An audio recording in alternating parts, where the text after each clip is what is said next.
Ladies and gentlemen, like I told yesterday the Finnish broadcasting company that for our party, for the EPP, it's about strong substance.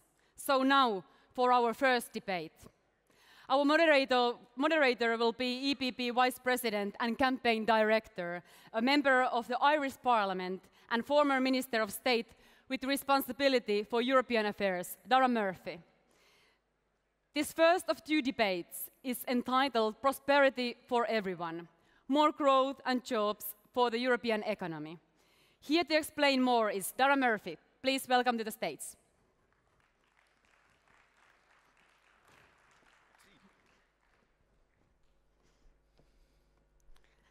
Ladies and gentlemen, good afternoon to our very important debate on prosperity for everyone that we have here over the next half an hour. I hope it will be a very interesting and engaging debate. I'm going to introduce our three panelists that we have here to come up and join me on the stage, starting with Assuncao Cristas, who's president of Portuguese CDS, the People's Party. She's a lawyer, a conservative politician, and also a professor.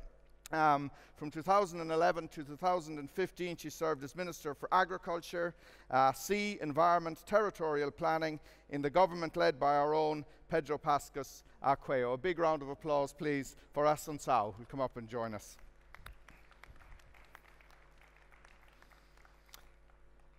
Secondly, we have Benoit Lutgen. He's president of CDH, Centre Démocrate Humaniste, in Belgium, of course, a francophone politician. He's been president of our member party since the 1st of September 2011, and he served as Wallonian Minister for Agriculture, Rurality, Nature, Forest and Heritage. So can we please also welcome Benoit up onto the stage here with us also.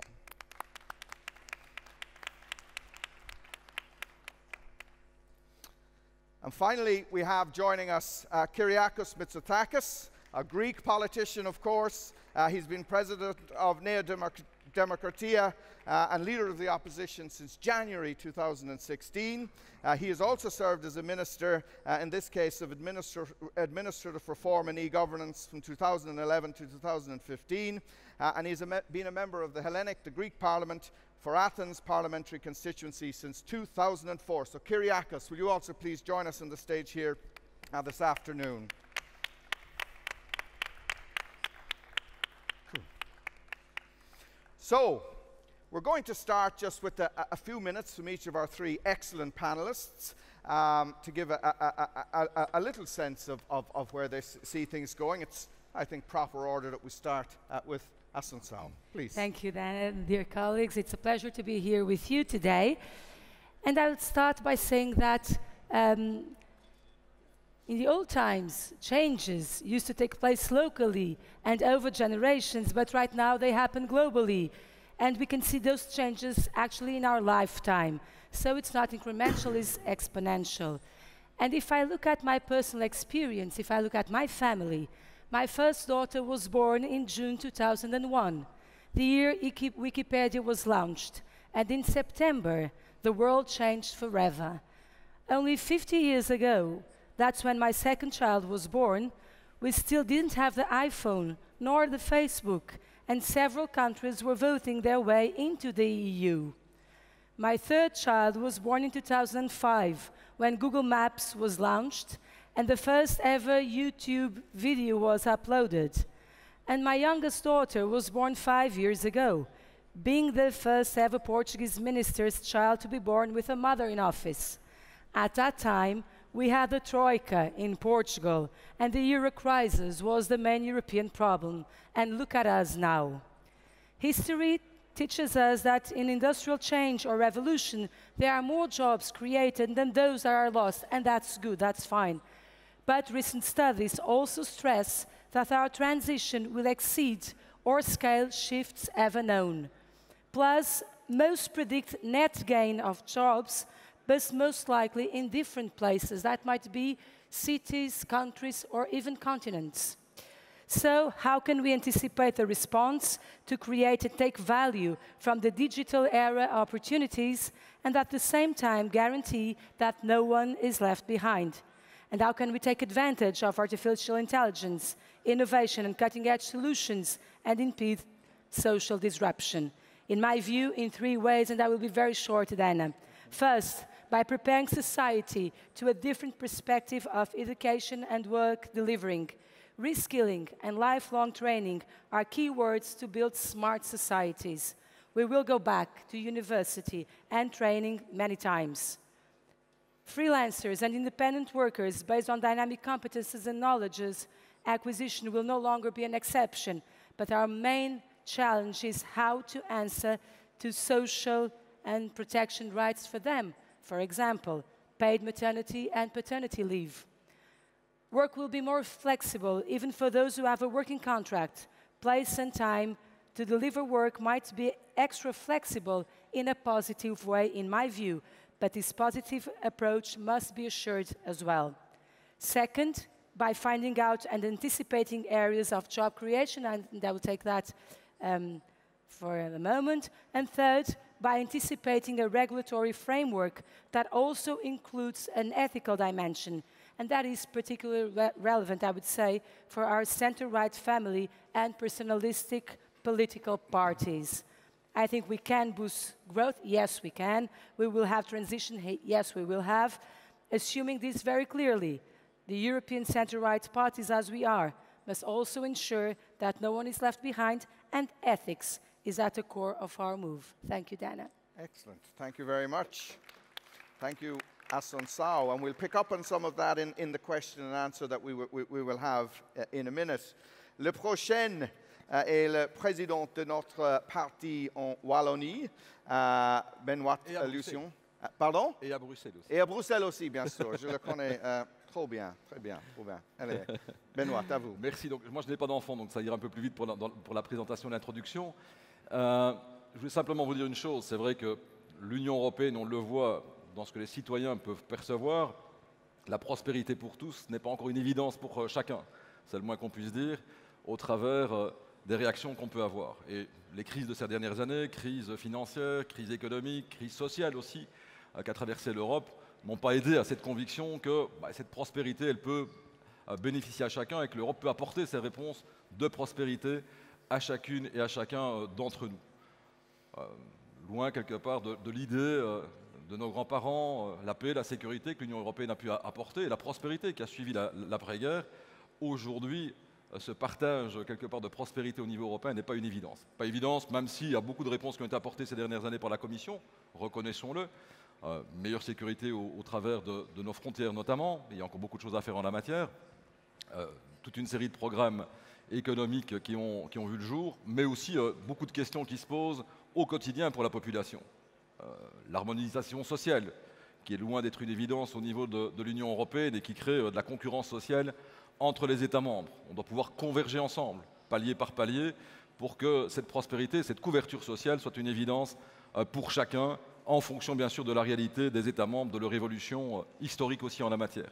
Et deuxième élément, la fiscalité, puisque la prospérité, elle passe aussi par la fiscalité. Reconnaissons, et on doit vraiment travailler au niveau du PP en la matière, que la concurrence fiscale, qui est aujourd'hui une réalité entre les États membres, entraîne de l'incompréhension pour beaucoup de citoyens et ne donne pas nécessairement confiance à chacune et à chacun. Et je vais prendre l'exemple de la Belgique, qui parfois crée cette concurrence fiscale à l'égard de la France. Il y a beaucoup d'exemples en la matière où beaucoup de ressortissants français viennent chez nous et puis après on s'en réjouit. Mais après on s'en plaint que certains citoyens français ou belges quittent notre pays pour des raisons fiscales. Donc l'harmonisation fiscale, l'harmonisation sociale sont aussi des réponses importantes, me semble-t-il, pour que chacune et chacun croit en l'Europe, avoir cette confiance retrouvée pour l'ensemble de la population. Mais bien sûr, c'est d'abord le projet industriel, industriel avec les nouvelles, bien sûr, les nouveaux thèmes, les nouveaux acteurs économiques en la matière, où on doit être leader au niveau européen. Bien sûr, ça vient d'être dit, tout l'agenda numérique au niveau européen, où l'Europe doit montrer l'exemple et être leader, et aussi, on y viendra certainement dans le débat, toute la stratégie de lutte contre le réchauffement climatique qui peut représenter autant de gisements en matière d'emploi, en matière de prospérité pour nos PME, pour le développement, pour la recherche, parce que la prospérité, elle passe aussi par le développement, par la recherche, par la formation aussi de l'ensemble des jeunes et par les échanges entre les États membres en la matière. Merci beaucoup. Merci. We are seeing from Assuncao and CDS and the great job they did in their time in government, and also what Benoit has said about where we uniquely stand as the political party that has the sense of this mix between fiscal responsibility and promoting growth. For me, I spent the weekend in Athens, and we have many examples across our continent of great political leadership, but we also have examples where people lost faith with the political system and voted for extremists. And I think it is worth mentioning the journey, the great journey under the leadership of Kyriakos Mitsotakis that we've seen in Nea Demokratia, and where we are showing that responsibility and responsible politics in a pro-European way can give back hope to our people. So a little bit of a special introduction, maybe because of the great food and everything I had in Athens over the weekend, but can I now introduce Kyriakos Mitsotakis to address us for a few minutes. Well, thank you, Dara, for your kind introduction, and I'm glad you had a very pleasant weekend in Athens. First of all, let me point out that as we enter this electoral season, it is, I consider, important to point out that the creation of jobs, especially for our young people, should be the #1 priority for our political family. We talk a lot about identity politics, migration. We know something about it coming from Greece, but at the end of the day, it's jobs and the economy that determines the future of our political party, and the same needs to happen this time. I think it is also important to point out, it was mentioned previously, that Europe has done reasonably well under the leadership of the EPP. Over the past 4 years, the economy has grown in most countries. Lots of new jobs have been created. 240 million Europeans are employed. And overall, most countries have done well. Greece, unfortunately, remains an exception to this growth path, which indicates that as much as we want to talk about European-wide policies, domestic politics also matter a lot. And if you want to understand what happens when you elect populists to power, you just have to take a quick look at Greece to understand what a mess they make once they reach their end goal. The Greek economy has been virtually stagnant over the past 3 years at a time when Portugal grew at 10%. So we should not forget that domestic politics, liberal politics that focus on a reasonable reduction of taxes while respecting fiscal stability, simplifying the business environment, focusing on entrepreneurship are still very, very important for all member states. But as important as domestic politics are, equally important are the politics that we can impose at the level of the European Union. Issues such as fair trade, the continuation of cohesion policies, the importance of the single market, the importance that we need to attribute at the European level on issues that are related to research and development and innovation, in my mind, are absolutely critical. So let's talk about the victories that we have achieved as we are all entering into campaign mode. Let's make the case against populists. Let's focus on solutions that can actually work and deliver real results for our citizens. If we do that, I'm absolutely convinced that we will remain by a significant margin the biggest political force in Europe. Okay, thank you very much indeed, Kyriakos. So, some of these specific issues and a few brief questions to both of you.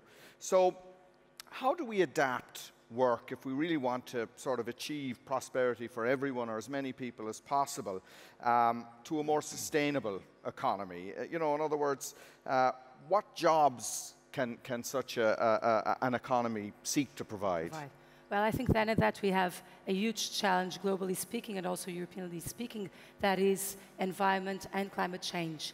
And whatever we can do to build new jobs related to mitigation, adaptation of climate change, which requires a lot of research, a lot of joint efforts in this research, I think we are in the good path. I would say that these green jobs are still an important source of future jobs. Some of them we don't know them yet. We have to develop, we have to invent them, and that comes from science, research, and technology. And coming from an Atlantic country, I would add also the blue jobs, because the ocean is an enormous area of work, of development, of science, and I think that we have a lot in many different areas, and that is very, very broad.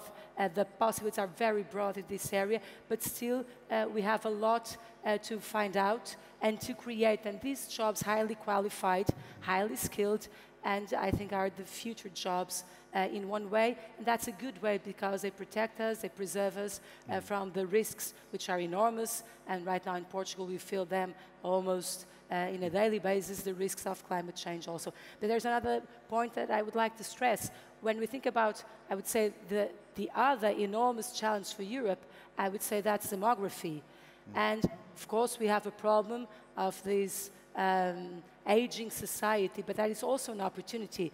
I think as a European family, we should boost and help people to have more children, and they want, in Portugal, they want to have them, but they feel they don't have the conditions to do that. But we also have to look at the elderly, and this is an area of job creation. Of course, technology, artificial intelligence, and so on will help us, but for now, there is nothing that can replace the human touch and the human look and the human voice in taking care of the elderly. Yes, you certainly can't beat or replace the human touch. In my job as campaign director, when people talk about digital campaigns, I keep saying, don't forget the door-to-door, person-to-person contact. So, Kyriakos, I mean, we often hear that there's a kind of in comparison to America, we don't have the same level of entrepreneurship. You know, how can we encourage businesses and companies to come up with maybe more radical and newer business models? And how can we actually work across all our member states to boost more innovation in the continent? Well, a few months ago I was in Israel, and they have this nice slogan, startup nation. It would be great if we could turn Europe into a true startup continent, but this requires a set of policies on various different fronts. It is striking to me that if you look at the top technology companies in the world, we don't have any European company in the top 20 tech companies, which tells us something about the ability of European companies to really scale up in spite of the fact that they actually have access to a big single market. Entrepreneurship is about capital. Entrepreneurship is also about people willing to take risk. We need more of a risk-taking culture in Europe. We need to reward success, but we also need not to punish entrepreneurial failure with severity. But at the same time, we also need to focus a lot on education. I'm a big proponent of teaching entrepreneurship in our schools and introducing young people to the concept of risk-taking and setting up their own companies. I was at a fantastic school contest for virtual companies in Greece, and I was surprised by the quality and the thoughtfulness that was actually put into those projects by our young students, and these young students will be tomorrow's successful entrepreneurs. But of course, we also need to bridge the gap between research and applied innovation and the startup world, where I think we can do much more in harnessing our significant European research funds in those areas where Europe has a significant comparative advantage. You mentioned the area of environment, clean tech, sustainable food, creative industries. There are lots of industries where we as Europe have a natural comparative advantage. We shouldn't try to do everything extremely well, but focus on those sectors where we can really develop companies that can scale up very quickly and compete with US and Chinese giants. Very good. I mean, we're seeing a theme here, since our reference the blue economy, as did Kyriakos. So, Lucien, le changement climatique, c'est un des plus gros défis que nous voyons pour le monde à ce point. Comment peut-on lutter contre le changement climatique et aussi d'achever une économie forte et aussi compétitive? Alors, premier élément, avant de répondre sur le climat, je pense que tout se joue quand même dans l'éducation et la formation. Ça vient d'être très bien dit, et dès le plus jeune âge, bien sûr l'esprit d'entreprendre, mais aussi tous les apprentissages, notamment tous les métiers manuels qui doivent être développés de façon beaucoup plus importante, et de répondre aux métiers en pénurie. Et il y a des métiers en pénurie qui vont intervenir certainement dans les années à venir. Je pense notamment dans les réponses qu'on doit apporter en matière de soins de santé, d'accompagnement des personnes âgées, etc. Mais c'est d'abord dans l'éducation et la formation qu'on doit pouvoir intervenir. Deuxième élément, pour répondre maintenant à la question, le défi climatique, il est d'abord formidable pour l'Europe. Et l'Europe doit être leader comme valeur qu'on veut envoyer à l'ensemble du monde. Et la lutte contre le réchauffement climatique, ce sont aussi des gisements d'emploi un peu partout sur le territoire européen. Quelque part, en mettant nos forces ensemble, à la fois en recherche et développement, en production, en industrie aussi, où on a quand même un peu de retard, lorsqu'on voit malgré tout que pour lutter contre le réchauffement climatique, on doit utiliser des technologies ou des matériaux qui viennent de l'étranger, essentiellement de Chine, on a quand même une responsabilité d'avoir un projet fort, industriel, lié à l'énergie, lié à la lutte contre le réchauffement climatique, tous ensemble. Et je pense que la coalition, quelque part, de l'ensemble des États avec des compétences qui sont différentes, peuvent apporter des réponses en matière d'emploi, mais aussi des réponses en matière sociale et des réponses à la jeunesse en particulier. Et cet axe-là, il est parfaitement fort sur le plan humain, le human touch dont tu parlais il y a quelques instants, mais il est aussi, ce sont des réponses pour les jeunes et pour l'ensemble des États membres si nous travaillons ensemble à ce projet industriel lié à la lutte contre le réchauffement climatique. C'est une nécessité pour la planète, c'est une nécessité, une obligation quelque part de réponse à la jeunesse, parce que par rapport à tous ces nouveaux gisements d'emploi que nous avons et qui sont possibles en Europe, en protégeant aussi un peu nos frontières en la matière. Je trouve que dans les échanges commerciaux et dans la réalité de la lutte contre le réchauffement climatique, ne pas avoir dans le libre-échange des régulations, des éléments qui touchent à la réalité environnementale, les critères environnementaux, sociaux, éthiques doivent intervenir dans le libre-échange. Nous ne sommes pas pour une dérégulation absolue en la matière, nous sommes pour le libre-échange, mais conditionné à ce que je viens d'indiquer.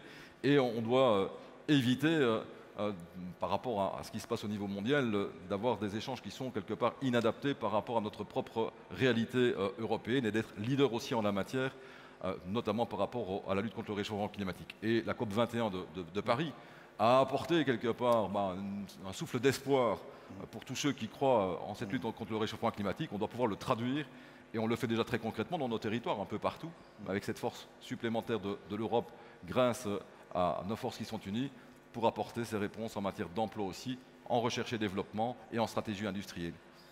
Très bien, très bien. Okay, you have in your beautiful country in Portugal, in Lisbon, the Web Summit. So yes, I suppose I was there yesterday. You were there yesterday. Very good. We've gotten over it in Ireland that it's moved over. That's great. Took a while. The question of how we deal with digitalization and artificial intelligence is the subject of a lot of discussion, and I know you personally are very interested in this topic. How do we deal with these challenges? Definitely, Dana. And I was yesterday in Lisbon at the Web Summit, and I was looking at all that energy, creative energy, a lot of them based on artificial intelligence, cutting-edge technology. In new computers, I saw that huge quantic computer, and the point is, when or where are we going to stop and to regulate? Because we know right now that technology allows us to go any further and further in some areas. For example, the driven, automatic driven vehicles. But then we have to take care of legal issues, and legal issues normally need an ethical base to be resolved, properly resolved. what can we do in that area at an European level? I think work a lot and debate a lot and discuss. For example, when we think about healthcare, and we know that diagnoses made by artificial intelligence and even proposals for medicines and cure to be taken might be done totally automatically by computers. But is that what we really want, or do we want to have a human word or decision somewhere in this process? That is the difficult question we need to answer, when and where. And obviously, it's better if you can anticipate it. It is difficult because normally only after the problems we start looking at the solutions. But I think there are some areas where we can discuss, debate, and anticipate these solutions and help to boost technology and more progress. Another issue I think has to do with the way we work. And in that area, I always look at the positive side. That is, it's great to work at home at distance and not to be obliged to go to a place from 9 to 5. That's very good to combine and to conciliate with personal and family life. Absolutely. But then you need to guarantee that there's some regulation. Otherwise, you'll be all the time connected and delivering work, extra hour, and so on. Okay. So regulation with an ethic basis, I think it's pretty much needed. Super. We've only time for two very quick little questions. We have to keep on time. A big program. The middle classes. We're the party of the middle classes, Kyriakos, and many of them are feeling squeezed. What can we do about this? How can we give people back hope in the future? You know, that we can continue to support the middle classes of Europe collectively, and I suppose specifically in Greece. Well, I can tell you the middle class in Greece feels squeezed for very good reasons. It has been overtaxed by a leftist government that is using the proceeds to support the state that is much bigger than what it actually needs to be. But at a broader level, I think that the real challenges related to the state of the middle class are also related to the challenges of the job market that we previously described. It is important for us as a European Union to make a case that you need to think differently about lifelong training and education. You will probably not stay in the same job for life, and in order to adapt to a changing working environment, you need to retrain, you need to go back to school, back to university, you need to have access to short programs that actually provide you with additional skills. It is a difficult nut to crack. The European Union has a significant role to play in providing both funds, expertise, and sharing best practices. But at the end of the day, the future of the middle class is inextricably tied to the state of the economy and the way new jobs will replace the significant number of old jobs that will be destroyed by the technological revolution. We cannot stick our head in the sand. It is happening. It's going to happen at a much quicker pace. It needs to be addressed. It cannot just be regulated. But we need to embrace this new wave of change and make sure that our middle classes think in a different way than they think up to now. Very good. Ladies and gentlemen, I think we've had three excellent panelists, three key party leaders who are delivering for their own people in their own countries and for our political family. I would like you to sincerely thank Benoit, Assuncao, and Kyriakos. Gurumaka, thank you for your attention. Enjoy the rest of the Congress. Super. Thank you. Thank you very much. Sorry, that's Sorry, I didn't get you in for the other one. Je suis désolé.